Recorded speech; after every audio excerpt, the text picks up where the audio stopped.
I go to the department, everybody like avoiding me. They were staying away from me, saying, sorry, you will not die. Sorry, nothing will happen to you.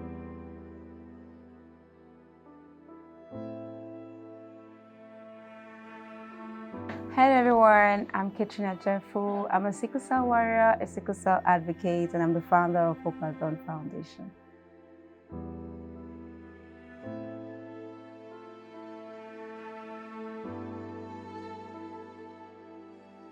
I was diagnosed with sickle cell disease when I was 6 years old, and from 6 years old, the only thing I could remember was being in and out of the hospital, not being in school regularly like my friends would always be.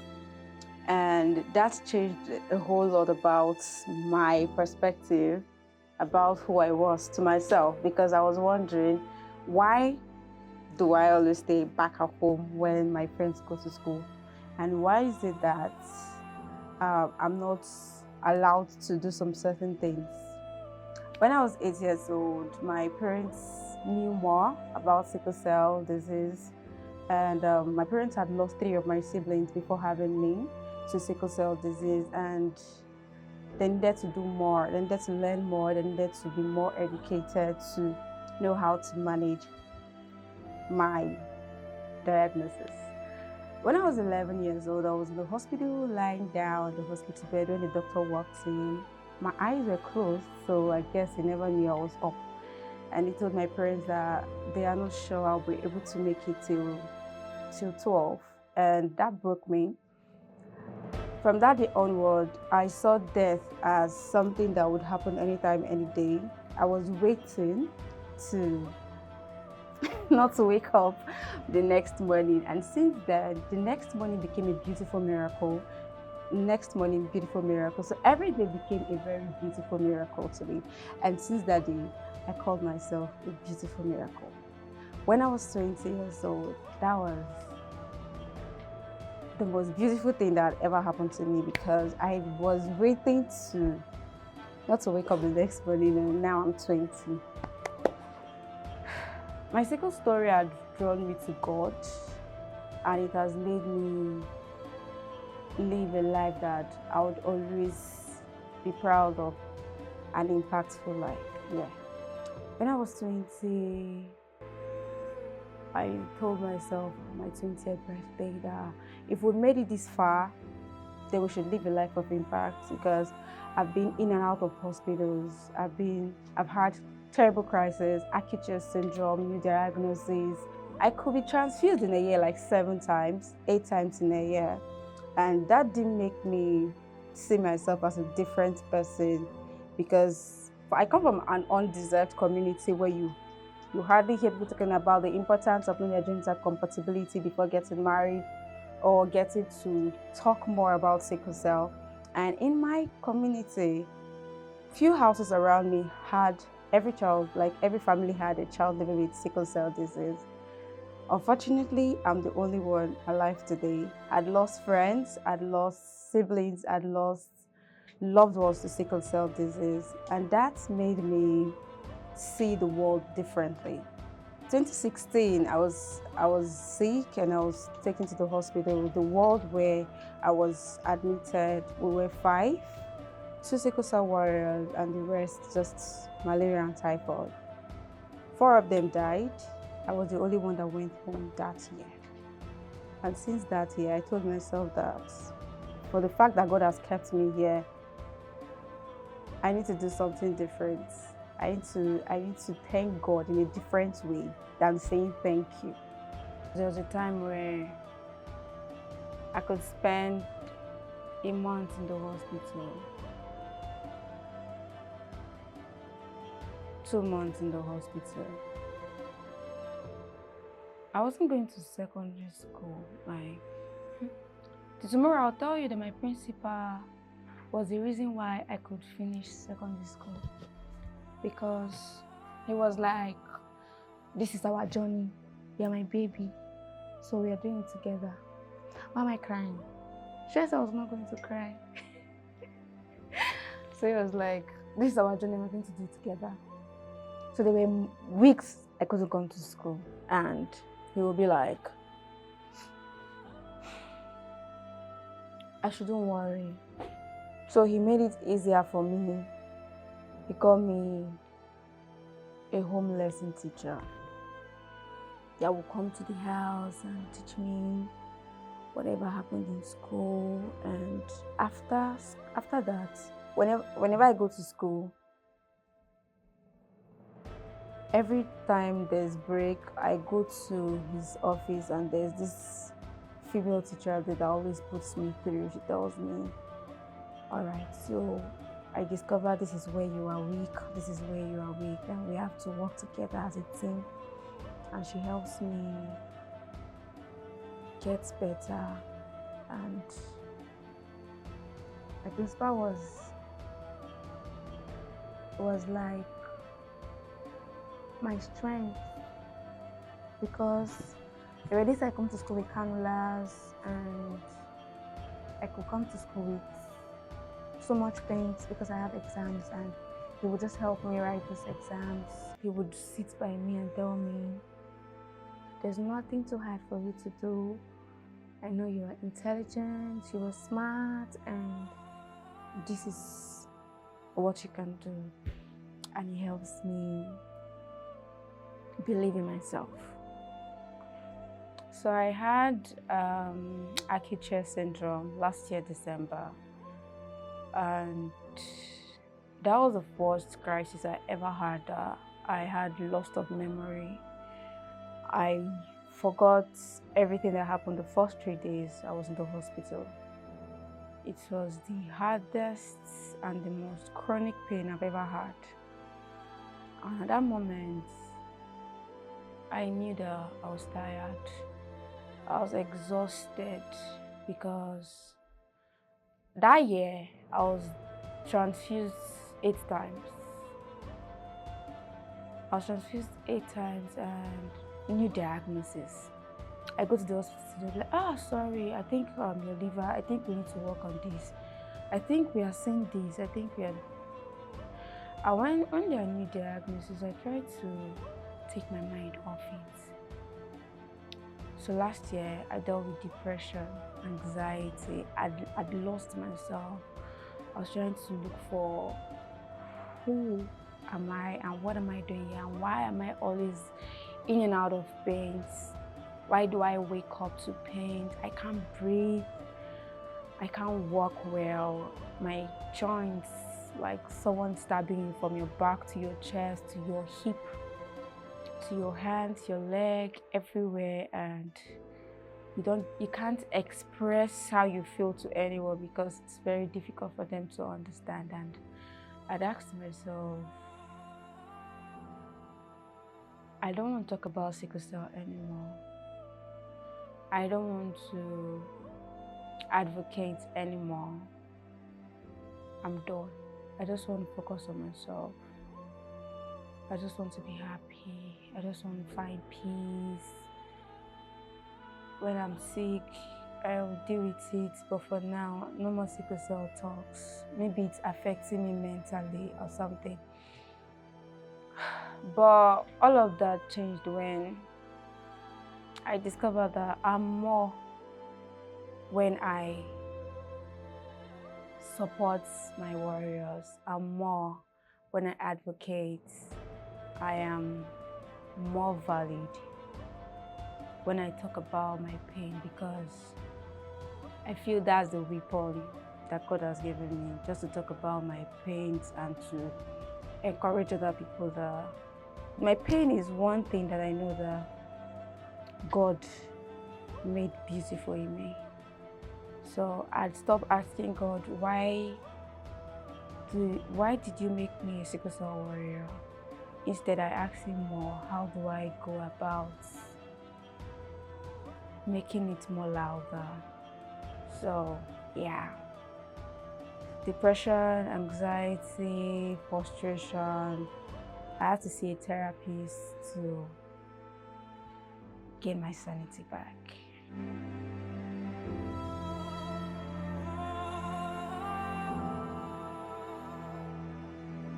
The stigma that we deal with kills faster than the disorder itself. I dealt with a lot of stigma. I dealt with rejection, being seen as a weakling and complaining. They feel like I'm overemphasizing on the pains. That broke me because when I was in school, I had this very good friend. She was my friend, and I really confided in her. I was not in school for a week. Then she called. What happened? Where have you been? Why are you not in class? And I said, all right, so let me just tell one person, right? I told her, I'm a sickle cell warrior, so you won't be seeing me every day in school. You should understand that I have to take care of myself, I have to be in the hospital, and I might get sick and be admitted. And she said, all right, she's going to be there for me, she's going to be a safe place, I shouldn't worry. 2 weeks later, I went back to school, and when I got to the class, when I got to the department, everybody like avoiding me. They were staying away from me, saying, sorry, you will not die. Sorry, nothing will happen to you. We are praying for you. I said, okay. Then I spoke to somebody very close to me. I said, what's happening? She said, okay, your friend told everybody in the department that you've been diagnosed of a disease and you might die anytime soon, so they should expect anything. The Muslim brothers in my department, they were already organizing the program for me. The Christian brothers and sisters were already organizing the program for me. I was like, what is this? I don't have... It's not that bad. It's sickle cell and it's not contagious. So what helps me out of that situation was my HOD. That's why I keep emphasizing on having a support system. He was there for me, always telling me what to do, how to be strong, helping me scale through all my departmental work, and then I finished. There was a day, that same friend, she called me and she was like, and she thought I was dead. That the reason why she calls me every morning was to know if I was dead so she could call my parents to come get me. It was that bad. So I was like, okay, you are waiting for me to... I don't understand. I don't understand. What have I done? So, like, I was so shocked that people would stigmatize me to that extent. Like, I knew that when I was little, my parents always tell me, don't do this, don't do that, don't go there. And my neighbors were like, if you touch her, she's going to fall and die. And little conversations, I've heard all of that, but not to this extent. So when I called a friend, and sickle cell has affected me in, I would say, in every way, because it is draining psychologically, mentally, emotionally, financially, every way it has affected me. Relationships, having friends, having partners who will discover you have sickle cell disease and decide to stay away from you because they feel that you are a burden. It's that bad. That's going to that extent. I was dating one boy. And, you know, I didn't start on this level of genotype. I was wrong. I know, don't judge me. I was supposed to talk about genotype, what's a genotype, and I'd asked. He said AA. So I was relaxed. I was relaxed. And the next thing, after a week, I felt sick. I had crisis, VOC. I was rushed to the hospital. And he came to the hospital. He came to the hospital. Baby, Inaoni, what is it? I said, I have crisis. I'm a sickle cell warrior. Habamana, but you didn't talk to me about this. I said, I know. We're still going to talk about it, but you know, let me just get well. So it was fine with it. Got me food, got me fruits, was always coming to see me after work and everything. I was still feeling like, okay, it's nothing, it's not a big deal, it's fine. I now told him that since we're in the hospital, why don't you just go to the lab and get tested so I can see your evidence, let me see your results. He said, no problem, that's not a big deal. You know I'm AA. I said, I know. He said, okay.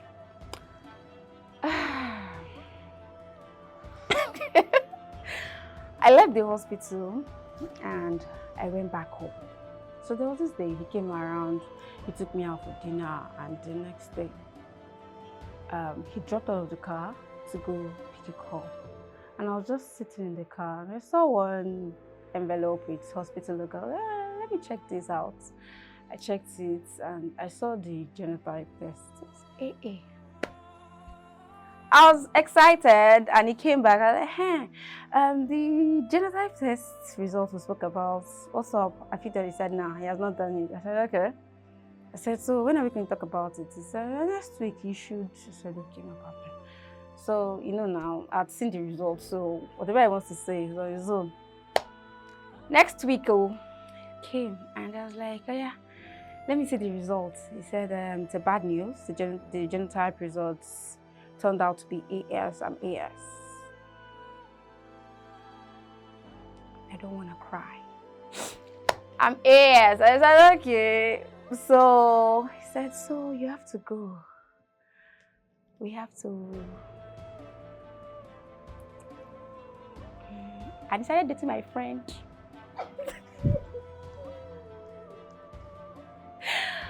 So, I decided dating my friend, my neighbor. She was up, I was down, and you know, so sad. So I've been in a relationship, like serious relationship, like 3 years. Maybe we want to get serious, and we'll now discover that because me, before if you want to see your evidence, you go for 3 tests, three different hospitals, different labs, 3, so that I'm very sure of what I'm doing. I don't want to make mistakes because I've solved issues about genotype in marriages that I know that okay, you have to go check like 3 times. I've also been with somebody that the mom asked me to stay away from her son.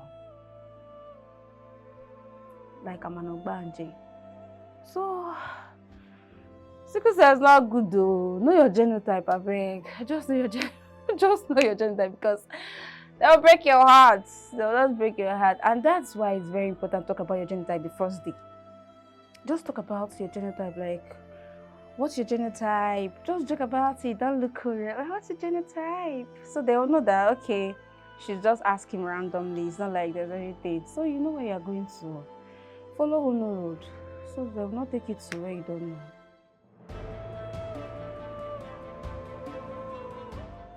So my parents were not educated enough to know that the loss was because of sickle cell.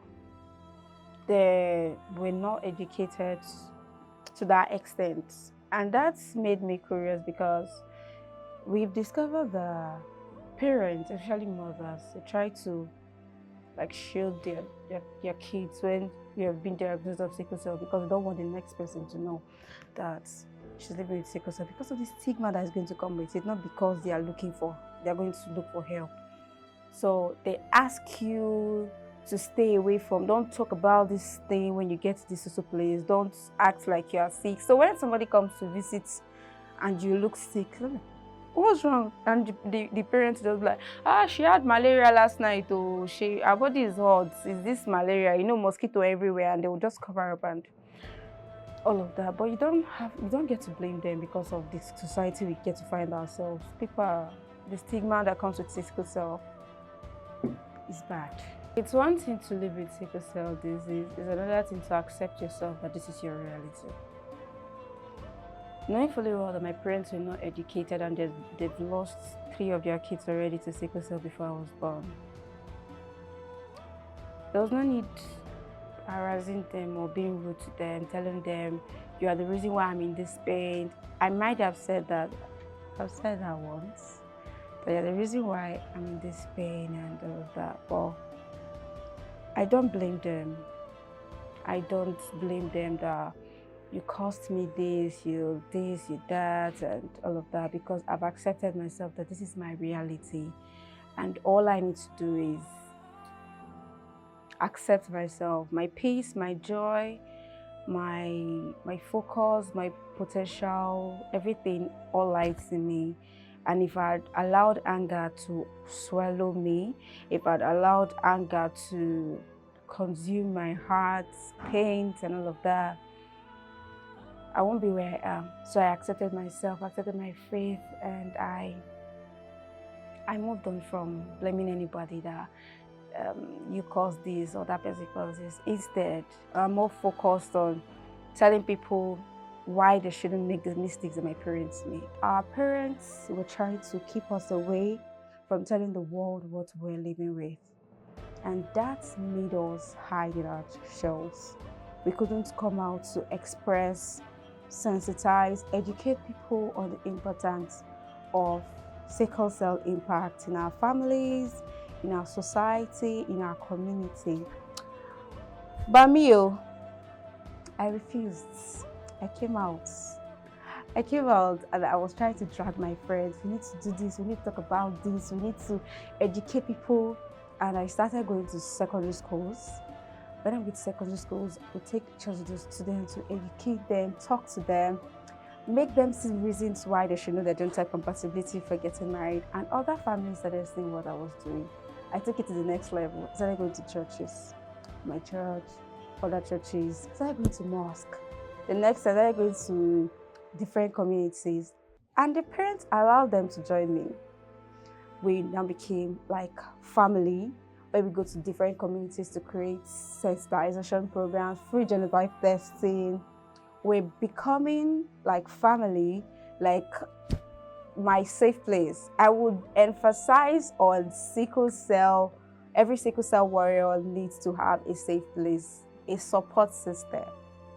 Because there are nights where we wake up and then you can't walk, you can't breathe well, you're having acute chest syndrome, you're having VOC, different things for different persons, because we all have different genetic variations. So what happens to you might not happen to me.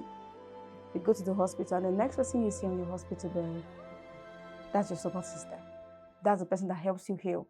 That's the person that helps you get strong and move from your pain to being stronger, not for them, not for anybody, but for yourself. People you can confide in, people you can trust, and let them know that every process, they make you know that every process that you are on, they are with you. So to my younger self, I would say you are so strong, you are beautiful, and thank you for never giving up on you.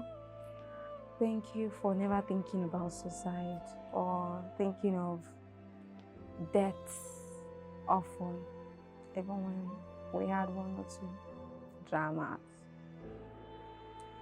Indeed, you are strong, just as you were told. You are strong, and there was nothing too big for you not to do. Every mountain that confronts you, you won. Every rivers you crossed, pains you challenged, and you could do more because the world will hear your name.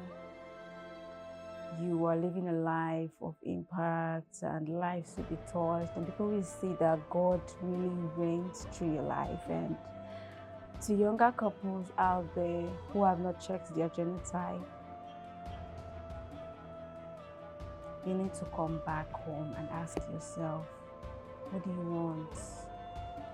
Where are you going to?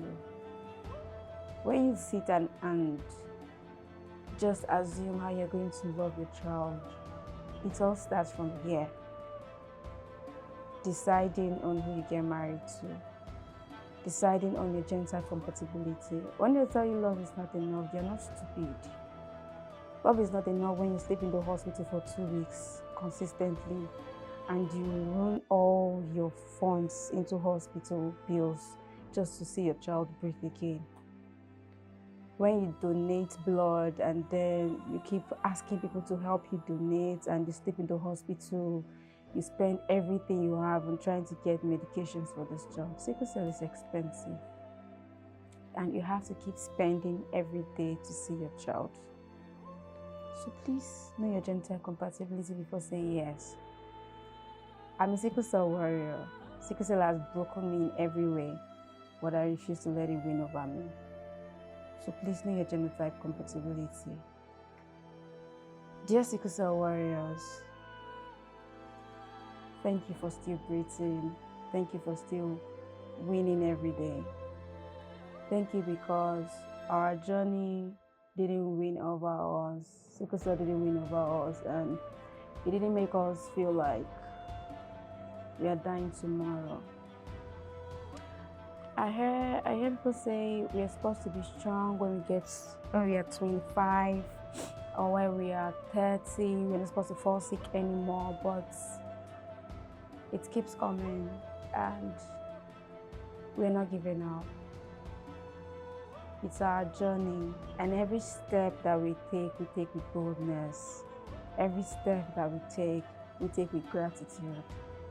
Because the reason why we are existing is not because we just want to live like meh. We are living to tell the world that we are here for a reason. So all of our dreams will be fulfilled. All of our purpose will be actualized. All you need to do is keep believing. Never give up on yourself. I won't give up for couple. Don't give up. Thank you. Dear future me. I can't wait to meet you. I know you're going to do more than you started already, and you're getting to a place where you don't even believe in. You don't even believe that you're getting to a bigger space, rooms that matters, and you're standing before people that you never imagined. Everything is working for your good, and I am trying my best not to give up because I can't wait to meet you.